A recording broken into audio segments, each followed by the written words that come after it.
This video is brought to you by Atomic Wheels, your go-to source for premium fully forged rims for your electric vehicle. Enhance the style and range of your Tesla or Rivian today. Go to atomicwheels.com and use code TFLEV for 10% off your order.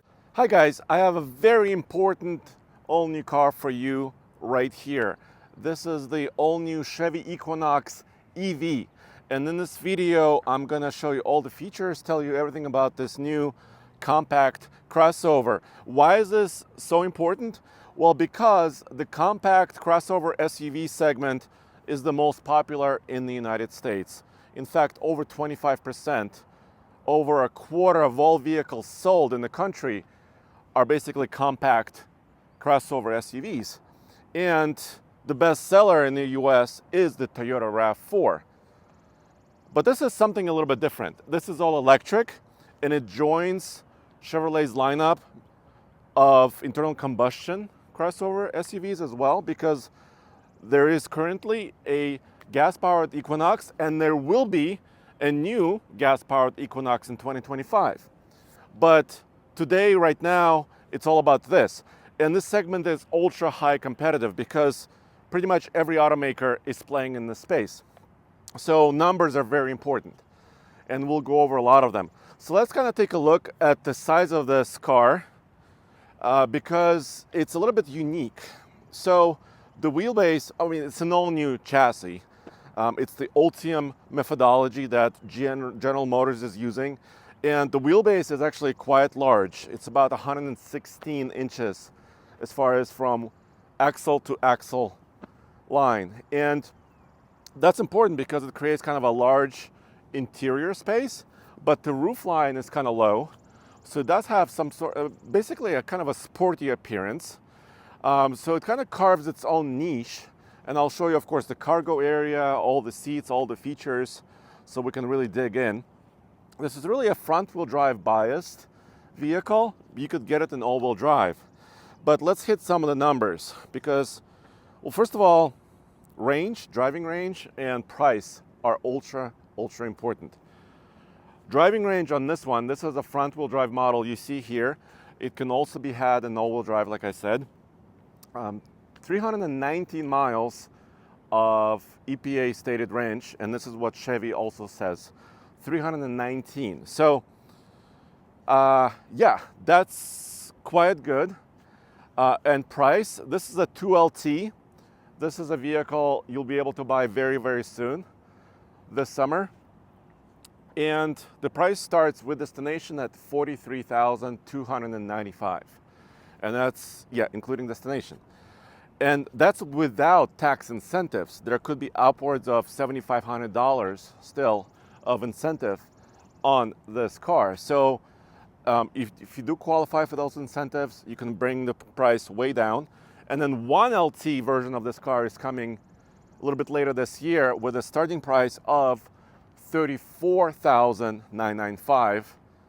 And if you subtract $7,500 off of that, you'll be in the $27,000 or $28,000 range. So this is now, well, Chevy says it's the most affordable car with over 315 miles of range.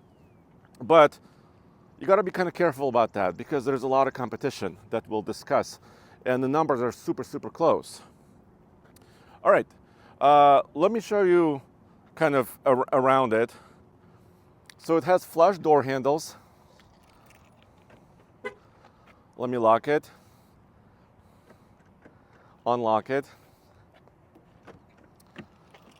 Take a look on the inside. So if you're used to Chevrolet vehicles, you kind of will be familiar with this. And I think that's the point of this car. This car doesn't need to be odd or strange or futuristic looking. It just needs to be very useful and quite comfortable. And you can see it kind of has a floating center console, humongous 17.7 inch diagonal display. And we'll get into it a little bit further. But if you look underneath the console, you see it kind of has like this floating console, and underneath it there is a little bit of storage as well, right there. And this is kind of where it starts. There's also the RS models. And of course, if you equip this with all-wheel drive, you can drive the price up. And then, of course, the RS models, which are a little bit more sporty, you can still drive the price into the $50,000 range before tax incentives. Let me sit behind myself here and kind of show you the space. I'm just about 6'3", so I'm a pretty tall dude, and I can close. So I do have headroom, I do have legroom. I'm kind of sitting behind myself, and also this seat is, I was super comfortable. I'll show you that in a second in the front. So actually, there's a lot of space here. I wouldn't even call it a compact crossover. I know it kind of plays in that space, but I wouldn't even call it super compact. It's quite large. You can also have an optional panoramic sunroof if you really wanted to. This one doesn't have it. I really wanted to show you one of the more affordable new Equinox EVs, and I found this one as one of the most affordable ones. We have vents. That's pretty cool. And 2 USB-C ports and a little cubby under here. But it's really simple. I do have pockets. I can show you the 1LT, the very, very base one for under $35,000 right now because it's not available quite yet. Also has this metallic trim on the door, and yeah, it just kind of dresses up the space just a little bit. Let me show you the cargo space, and then we can talk about driving features.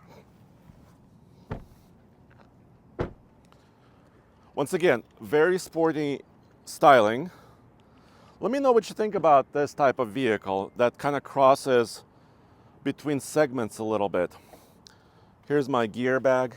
This is about 26.2 cubic feet of space behind the rear seats.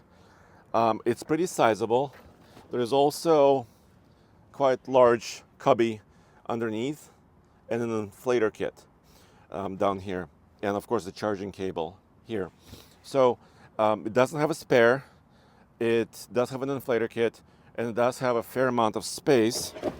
I think even my very large camera bag can hide underneath, which is pretty cool. We have light here, a little bit of light for the cargo area, 12-volt receptacle here for maybe charging a couple of things, and a tie down.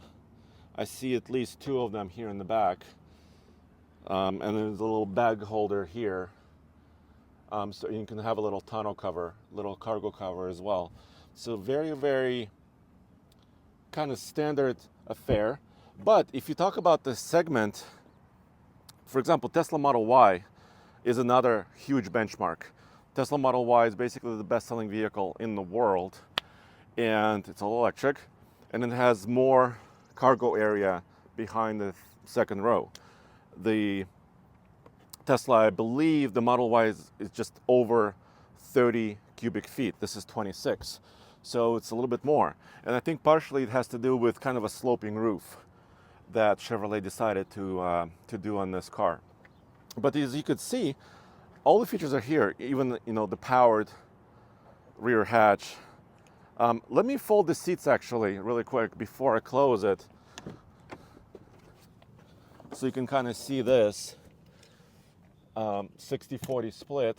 So once again, you can increase the space to a really generous amount and carry long items in here as well very, very easily. So there's nothing too odd or strange going on here, which is I think really, really cool. The wheel, there's several wheel choices. By the way, the power, this is a front wheel drive one, and this is a 19-inch wheel. You can kind of see it's really aerodynamic, and also 6 lugs. I was a little surprised Chevrolet went with kind of a beefy looking wheel, but this car is relatively heavy. This car, is the way you see it here, is around 4,900 pounds, almost 5,000 pounds. So the front wheel drive model gets, the power is not crazy, about 216 horsepower and 288 horsepower if this was all-wheel drive with dual motors. But right now this one only has the front motor, and that's how you get the most range, 319. If you got an all-wheel drive car, the range would be around 285. So you'll be losing a little bit of range there. And of course, the price goes up with all-wheel drive. But if you live in a climate where you must have all-wheel drive, that's what you got to do. Let me see if it has a frunk. Let me pop this. There is a handle here on the driver's side underneath, like a standard hood handle would be. You double pull it. You pull it twice. Let's see what's underneath here. Whoa, it's an engine. No, I'm just kidding. No, it's not an engine. It's basically some of the electronics, inverter system, some of the cooling loops, and the electric motor is kind of sitting underneath it. You have a 12-volt system here. So, I mean, electric cars have 12 volts. So, all this stuff. This is your windshield washer fluid refill right here. So, very simple. So, it's not like a car you wouldn't be able to know how to, do some of the basic things. Really easy to open, but no storage here. So that's quite interesting because other cars like the Model Y, they do have storage, a little bit of storage in the front. What do you think about the styling? There's the main headlamp is down here. The daytime running light is up here. And a lot of manufacturers are going this way, where the headlamp is actually a little bit lower in the front, and maybe different light signatures could be above it. I think it's a quite attractive vehicle. Let me know in the comments below if it reminds you of any other vehicles in the compact SUV segment. But I think the roofline and its proportion, like I said, very, very wide kind of wheelbase, very long wheelbase. I think it's a little bit unique. All right, let's jump in, and because there's a lot of features to talk about.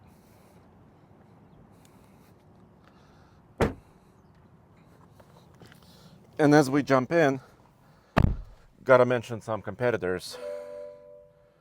We have a lot. Sorry, I'm gonna let it finish beeping. By the way, did you notice I didn't have to push the start button? I basically touched the brake pedal and the vehicle is engaged and on. There is Ford Mach-E, VW ID4, Kia, Hyundai vehicles. There is even, a smaller vehicle, the Kia Niro EV. There is EV6. There's so many vehicles in this space, and a lot of them are playing in that low $40,000 range. They haven't come to price parity with gasoline, very basic gasoline powered counterparts, but they're getting close with tax incentives and just trying to kind of get to that higher value, lower price. But look at this, gigantic screens, lots of features. So jump in. Let's close the door and kind of check things out. So, like I said already, 17.7-inch display here. It's a little bit closer to the main gauge cluster because this vehicle is a little bit smaller than the likes of the Blazer EV. By the way, I'm a little confused. Chevy has the Blazer EV also, and Blazer EV is a little bit larger, but has a tiny bit smaller rear cargo volume and similar price. So it's really kind of interesting, like which styling you prefer, which vehicle you might buy. But I think they're too close together, the Blazer EV and the Equinox EV, as far as their feature content and also price. By the way, if you put a little hitch on this could tow up to 1,500 pounds. And if you put a hitch on the Blazer EV, that could tow up to 3,500 pounds. So if that matters to you, if you're towing a tiny, hobby cat or something, or a little trailer, little camping trailer behind you, it has to be really, really tiny. But if that matters to you, that's another differentiator between Blazer and Equinox. But otherwise, they're pretty close in comfort, in size, and pricing, which is a little bit confusing to me. Now, I love the manual buttons and knobs for the climate control system. They're redundant with the digital controls. that are up here. I think that's a great way to do it. My transmission shifter is here. You can pull it down for drive, push to park, up for reverse. It's very intuitive. I haven't been there's no need to redesign this further. I think a lot of manufacturers are trying to switch it up, but I kind of like it. It reminds me of a traditional Chevy truck with a column shift automatic. Steering wheel is nice, and if you notice, this has Super Cruise, hands-free driving. So almost every version of the Equinox EV that you'll be able to buy will have this hands-free driving, and it's one of the best systems in the business currently. And it's available on their pickup trucks, electric and gasoline-powered pickup trucks as well. Now, let me show you a little bit here. So we have one pedal driving. You could set different modes. You could coast. So if you're used to coasting like in a regular gasoline-powered vehicle, you could do that. You could turn one pedal off. You can have it normal, or you can have high regen, where it's really aggressive when you start to let go of that accelerator pedal. I actually like normal a little bit more. And if you're in the mountains, you can also gain quite a bit of energy. By the way, the battery in this car is around 84 kilowatt hours, and that's how it enables it to have that 319 mile range. Now, there's a couple of other things. This button is for headlamps. It's pretty much always in auto. But from where I'm sitting, if you kind of see my perspective a little bit, it's behind, a lot of those buttons are behind the steering wheel. So I have to look around and see those buttons, which is a little bit awkward. But once I do look around, and if I do want to force my headlamps to on, and some regions and some, you have to have your headlamps on all the time. You could still do that, but it's a digital button. So I can go back to auto. I also love that you can reconfigure some of these icons, and you could add more to the shortcut list. For example, drive modes. I can click and hold, and I could drag it on top, and now, no matter where I am, my drive modes is a shortcut. I have normal, sports, snow and ice, and then my mode. I love configurability in any vehicle. I can configure steering feel, brake feel, acceleration feel, motor sound, to sport. So it has a little bit of kind of futuristic sound. And once I kind of go back, it will be saved as my mode. Of course, in snowy and icy conditions, if you don't need a lot of that sharp response, it will help you there. And of course, you can put winter tires on it too, and still have a front-wheel drive car with winter tires and still be mostly fine in pretty much any condition. This has about 6.4 inches of ground clearance, so not crazy ground clearance. It's not to be an off-road vehicle by any means, but you can go over some snow and kind of rough patches, and also gravel roads. I feel it will do just fine. Cameras, 360-degree cameras all the way around. So really easy to change. Those are my front tires. So if you're parking by the curb, this will help you make sure that you're really not touching the curb or some other obstacles. So, and like I said, it's a full-featured vehicle. So Chevrolet is giving you a lot of features, a lot of value for your money. Auto park assist, auto high beams, all those things are here. And then tire pressures, and you can monitor a couple of other parameters, energy info, trip informations. So, and then gauge cluster, also reconfigurable quite a bit. You can have kind of a dual gauge that I often like. You can have a map.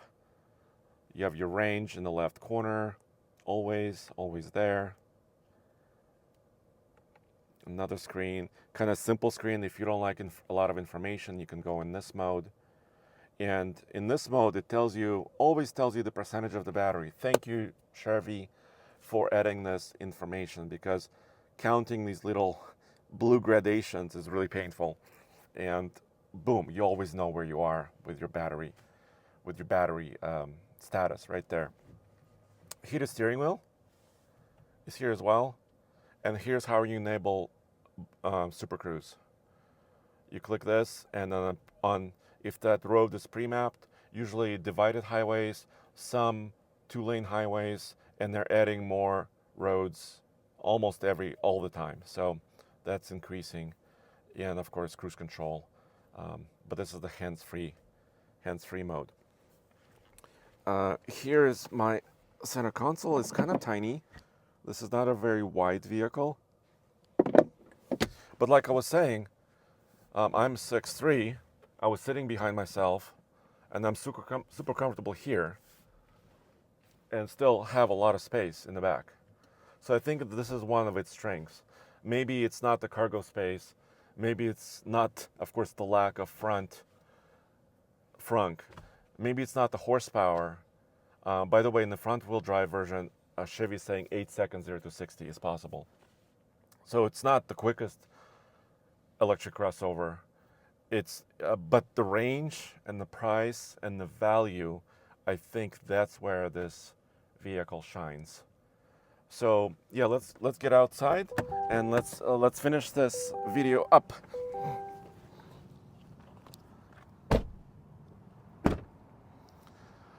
Like I said, a lot of competition in this space.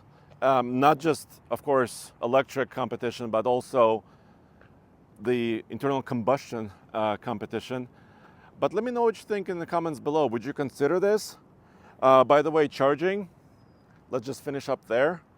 Level 2 charging, you could install in your house up to 11 kilowatts. And considering that this has an 84 kilowatt hour battery, if you can upgrade your house to 11 kilowatt charging, you could charge within 7 or 8 hours fully. So overnight charging at home is no problem. Chevrolet says about 80% of their customers for electric vehicles charge at home, about 80% of people. Then fast charging is 150 kilowatt. So once again, not the fastest charging car out there, but it also doesn't have the biggest battery, so it doesn't need all that super fast charging speed. At my house, I can only do 7.2 kilowatts. I have a level 2 charger at my house. So even with 7.2, I could charge this overnight if I had it. So there you have it. I'm really looking forward to that more affordable version, that $34,995 version. But let me know what you think in the comments below. Check out oldtfl.com. And we'll be driving this car and doing 0 to 60s in it, taking it on the highway, and much more. So stay tuned for that. I'll see you next time.